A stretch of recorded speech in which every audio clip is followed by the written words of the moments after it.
Yeah, because Bitcoin does this 4-year cycle, and we're in that special fourth year of the cycle that everyone gets excited about, which is when price comes out of nowhere and rips upwards in a very fast trajectory when the entire world takes notice. And the last time we had that was 2017, and the year before that was 2013. So it's a little bit like a comet revisiting. And the reason behind that is actually it's designed into the Bitcoin's protocol.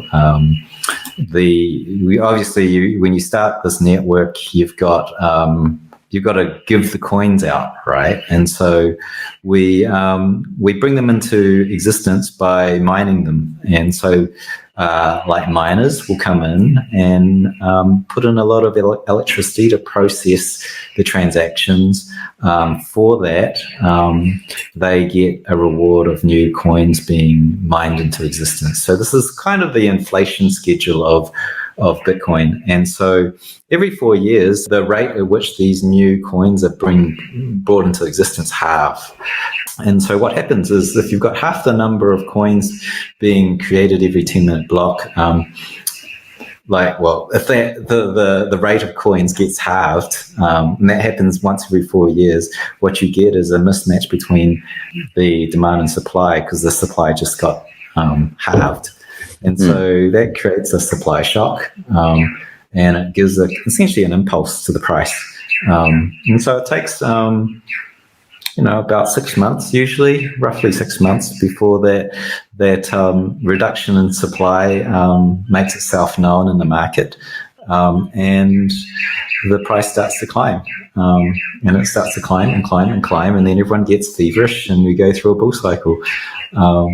And so that's where we are in 2021. That's where we went in 2017. And 2013 was the first really public one of that. But it was really for the very technical. In 2017, that caught the public eye for the very first time. It made, CNBC, mainstream news. And I call that the cycle where retail came in and got very excited. Everyone got access to buy. And the cycle we're in now is essentially building on top of that. And now it's the institutional players that are coming in. Like Bitcoin now is reached that line in the sand called $1 trillion market cap. So it's an asset bucket that holds $1 trillion of valuation. And at that point, institutions take notice, because all the major asset classes in the world, they're measured in trillions, not billions, not millions. If you're going to have real estate, that's like a $250 trillion asset bucket. If you're going to have bonds, I think that's in the over 100 trillion. I'm not sure exactly that figure. Stocks are 100 trillion. Fiat money is 100 trillion. Gold is 11 trillion. Now you've got Bitcoin that just sort of birthed into that $1 trillion club. It's de-risked enough and liquid enough and big enough for the institutions now to come in. You put out a tweet not that long ago where it says, in terms of adoption, Bitcoin is roughly the same users as the internet had in 1997. With this wave that's coming up, the retail people haven't gone away. The institutions are now moving in. These are big, big wallets that are being unloaded and scooping up these coins, right? So things are about to get interesting, right? Yeah, I think, like these institutions, what I say is like institutions is another way of saying if institutions are buying, they're essentially coins that are being bought by a custodian that is owned by a whole lot of mums and pops, right? It's public markets. Whether you're a public company or a hedge fund, they have their investors. So essentially, it's just very large concentrations of money held by a lot of people. And so if you were to say Tesla bought $1.5 billion of Bitcoin a few months back, that I don't know how many people own Tesla stock, but that's a lot that now have exposure to Bitcoin. And I think it de-risks the the failure points, because the more people that have vested interest in the network and holding Bitcoin, the more that's going to be defended against, attackers like governments and politicians that want to shut it down. Even if I don't think they could shut it down, but it just makes it more difficult for them to provide bearish action to this. And going back to I do want to address the internet adoption kind of analogy, because I did this research near the start of this year, and I brought all the data points from forensically looking on chain, on the blockchain, to see the individuals that are buying in, and also through industry surveys that have been buying in through the exchanges.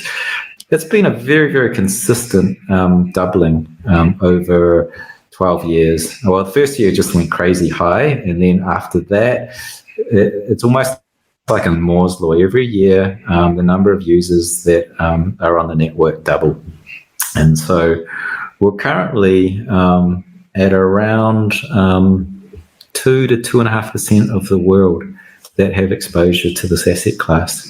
And so that's significant. If you think about next year that being 5%, the year after that being 10%, and so forth. So current projection right now is in the next 4 years, 1 billion people will have exposure to this asset. And remember, this trend has been going on for 12 years.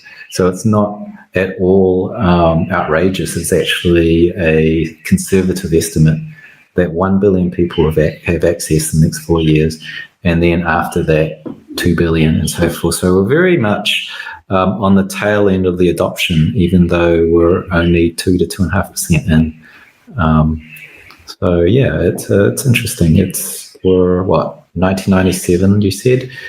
Yeah. That's right, 1997. And it's only a short amount of time between 1997 and, say, 2005, where it was like everywhere for the internet. If that's kind of where we're at in terms of users, like in terms of adoption, but also in terms of what we have discovered it can do for us, then that's just blowing my mind.